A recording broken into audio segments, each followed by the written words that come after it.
Hello friends, हमारा next topic है Euclid's division lemma. Euclid's division lemma क्या है? कुछ नहीं है। कई बार क्या होता है, हमने बचपन में बहुत सी बातें पढ़ी हुई होती हैं, बड़े होते हैं बातें वही होते हैं, थोड़ा नेम चेंज हो जाता है। ठीक है, यूक्लिड्स डिवीजन लेमा भी उसमें से एक है। यूक्लिड्स डिवीजन लेमा को करने से पहले हम लेमा का मीनिंग क्लियर करते हैं। लेमा क्या है? लेमा एक ऐसी प्रूव की हुई स्टेटमेंट है।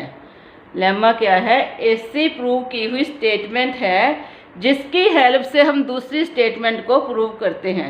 लेमा क्या है? एक ऐसी प्रूव की हुई स्टेटमेंट, एक ऐसी प्रूव की हुई स्टेटमेंट जिसकी हेल्प से हम दूसरी स्टेटमेंट को प्रूव करते हैं। और यूक्लिड्स डिवीजन लेमा क्या है, इसको हम क्लियर करने से पहले मैं क्वेश्चन लेती हूँ जो आपने बचपन में किया था। ये बचपन की कहानी है, बचपन की स्टोरी है, कुछ नहीं है। मैं 5/2 नंबर ले रही हूँ। ठीक है, 5/2 है। इसका मीनिंग है हमने 5 को 2 से डिवाइड करना है। 5 को हम 2 से डिवाइड करते हैं। अब मैं यहाँ ऐसा नंबर लिखूँगी, या तो वो 5 से छोटा हो या 5 के इक्वल हो। क्या 2 के टेबल में कोई आता है नंबर 5? नहीं आता। 2 1 का 2, 2 2 का 4, 2 3 का 6, 2 3 का 6 बड़ा नंबर हो जाता है, तो मुझे 2 2 का 4 लिखना है यहाँ। ठीक है, यहाँ पर आ गया 1। अब आपने ऐसे क्वेश्चन बचपन में किए थे, आपको सारी स्टोरी समझ आ गई है कि हम ऐसे डिवाइड करते थे। हम इसकी आगे वेरिफिकेशन भी करते थे। वेरिफिकेशन कैसे करते थे? कुछ बच्चों को बहुत याद होगा, कुछ बच्चों को बिल्कुल ही याद नहीं होगा, वो भूल गए होंगे, तो मैं उनको रिमाइंड करवा रही हूँ।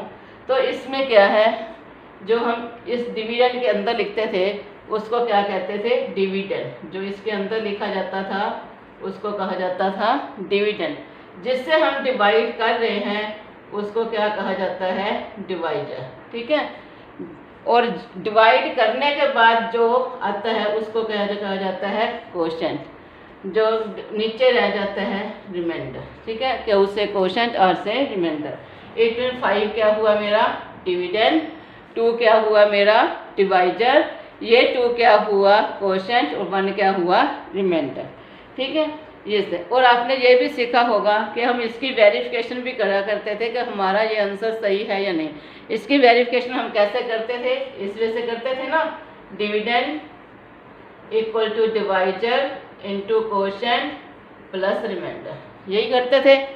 तो dividend equal to divisor into quotient plus remainder. आपने बच्चों ने ऑब्जर्व किया होगा, जो रिमाइंडर है या तो इस डिवाइजर से छोटा होएगा, ठीक है, या 0 के इक्वल होगा। मीन्स रिमाइंडर 0 से बड़ा होगा या 0 के इक्वल होगा। क्यों? हमारे पास ये पॉजिटिव इंटीजर्स हैं, ये हमारी डिवीजन पॉजिटिव इंटीजर्स के लिए हो रही है। तो इसमें क्या है, रिमाइंडर हमारा या तो डिवाइजर से छोटा होएगा या फिर 0 से के इक्वल होगा, मतलब 0 से बड़ा होगा।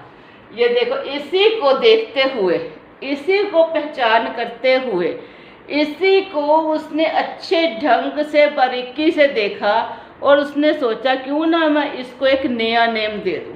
तो यूक्लिड्स ने क्या किया? कुछ नहीं किया। इस फार्मूले को उसने अपने वे से लिखा, अपनी वर्डिंग में लिखा कि उसका नेम हो गया यूक्लिड्स डिवीजन लेमा। कुछ नहीं, वही चीज़ है, एक फैंसी सा नेम है ये, नथिंग, कुछ नहीं। यूक्लिड्स डिवीजन लेमा में क्या है? Given positive integers a and b, 5 and 2 क्या हुआ? Given positive integer a and b, there exist unique integer q and r, 2 और 2 कोशेंट हो गया, रिमाइंडर 1 हो गया। Satisfying a equal to b q r। अब देखो समझो, a क्या हो गया? डिविडेंड। b क्या हुआ? डिवाइजर। q r तो अब समझे जाए कि उससे कोशेंट, r से रिमाइंडर। और आज कंडीशन दी हुई है 0 less than equal to r less than b। It means क्या है? r जो 0 से ग्रेटर है या 0 से इक्वल है, और but less than b, b इस डिवाइजर से कम है। यदि ये डिवाइजर के इक्वल हो गया तो रिमाइंडर विल बी 0। डिवाइजर से बड़ा आता है तो हमें नेक्स्ट एक स्टेप और लेना पड़ेगा डिवाइड के लिए। मान लो यहाँ पर 2 आ जाता या 3 आ जाता, तो मैं एक स्टेप और लेती डिवाइड के लिए, क्योंकि 2 का टेबल से आगे ये जा रहा था। क्लियर? ये था यूक्लिड्स डिवीजन लेमा की डेफिनेशन। एग्जाम में 1 मार्क्स की स्टेटमेंट आ सकती है, स्टेट यूक्लिड्स डिवीजन लेमा, तो आप क्या लिखेंगे, given positive integer a and b, there exist unique integers q and r satisfying a equal to b q plus r greater than equal to 0 और less than b। I think so आपको जब statement clear हो गई। ठीक है, अब next question है, इसके बेस पर करते हैं। कहता है जो एवरी इंटीजर है, इवन पॉजिटिव इंटीजर है, वो 2q के फॉर्म में होता है।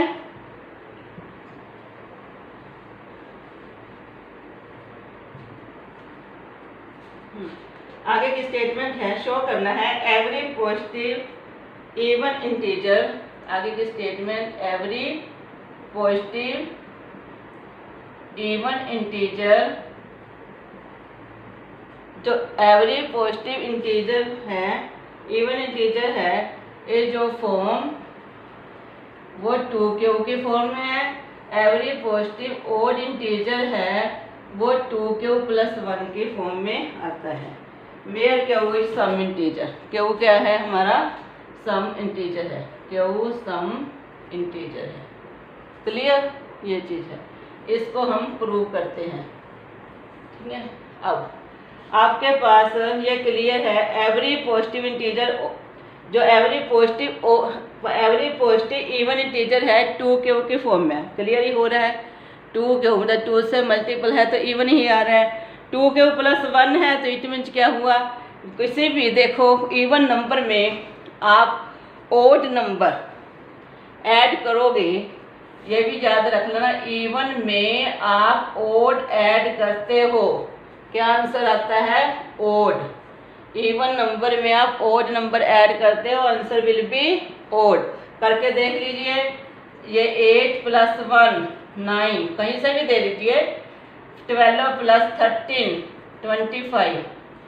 ओड नंबर में आप ओड ऐड करोगे, ओड नंबर में ओड नंबर ऐड होगा तो आंसर क्या आएगा, इवन नंबर।